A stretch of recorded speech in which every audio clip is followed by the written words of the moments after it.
कुछ ऐसे तथ्य बताने वाले हैं जो शायद आपको पता भी नहीं होंगे।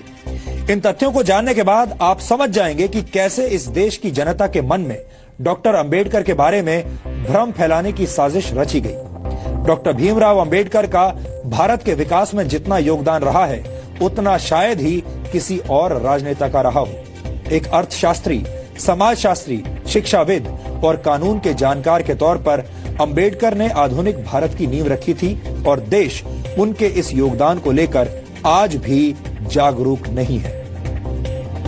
आपको बता दें कि डॉक्टर अंबेडकर संविधान की प्रारूप समिति के अध्यक्ष थे। उन पर आधुनिक भारत का संविधान बनाने की जिम्मेदारी थी और उन्होंने ऐसे संविधान की रचना की जिसकी नजरों में सभी नागरिक एक समान हो, जो धर्मनिरपेक्ष हो और जिस पर देश के सभी नागरिक विश्वास करें। एक तरह से भीमराव अंबेडकर ने आजाद भारत के डीएनए की रचना की थी। इसके अलावा डॉक्टर अंबेडकर की प्रेरणा से ही भारत के फाइनेंस कमीशन यानी वित्त आयोग की स्थापना हुई थी। डॉक्टर अंबेडकर के आइडियाज से ही भारत के केंद्रीय बैंक की स्थापना हुई, जिसे आज हम रिजर्व बैंक ऑफ इंडिया के नाम से जानते हैं। दामोदर घाटी परियोजना, हीराकुंड परियोजना और सोन नदी परियोजना को स्थापित करने में डॉक्टर अंबेडकर ने बड़ी भूमिका निभाई थी। भारत में एम्प्लॉयमेंट एक्सचेंजेस की स्थापना भी डॉक्टर अंबेडकर के विचारों की वजह से ही हुई थी। भारत में पानी और बिजली के ग्रिड सिस्टम की स्थापना में भी डॉक्टर अंबेडकर का अहम योगदान माना जाता है। भारत को एक स्वतंत्र चुनाव आयोग भी डॉक्टर भीमराव अंबेडकर की ही देन है। ये वो योगदान है जिन्हें आजादी के बाद की तमाम सरकारों ने हमेशा ही अनदेखा किया है। यानी योजनाएं और विचार अंबेडकर के थे, लेकिन उनका श्रेय दूसरे नेताओं ने लूटा। यहाँ हम आपको भारत के पहले प्रधानमंत्री पंडित जवाहरलाल नेहरू और डॉक्टर भीमराव अंबेडकर के बीच चले राजनीतिक शीत युद्ध यानी पॉलिटिकल कोल्ड वॉर के कुछ उदाहरण भी बताना चाहते हैं।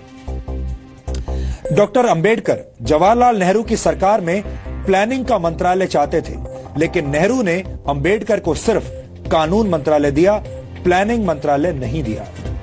डॉक्टर अंबेडकर विदेश और रक्षा मामलों की समितियों में सदस्यता चाहते थे, लेकिन नेहरू सरकार ने डॉक्टर अंबेडकर को ऐसी किसी भी समिति का सदस्य नहीं बनाया। डॉक्टर अंबेडकर नेहरू सरकार की विदेश नीति से असहमत थे।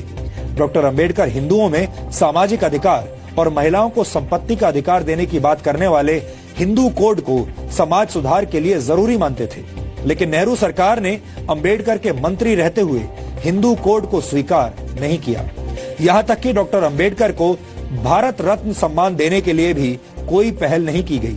उनकी मौत के 34 वर्षों के बाद 1990 में वीपी सिंह सरकार ने उन्हें भारत रत्न से सम्मानित किया, जबकि कांग्रेस ने डॉक्टर अंबेडकर को भारत रत्न से सम्मानित करने के लिए कोई कदम नहीं उठाया। अब आप समझ गए होंगे कि बाबा साहेब डॉक्टर भीमराव अंबेडकर से जुड़ी तमाम सच्चाइयों को हमसे और आपसे कैसे दूर रखा गया है।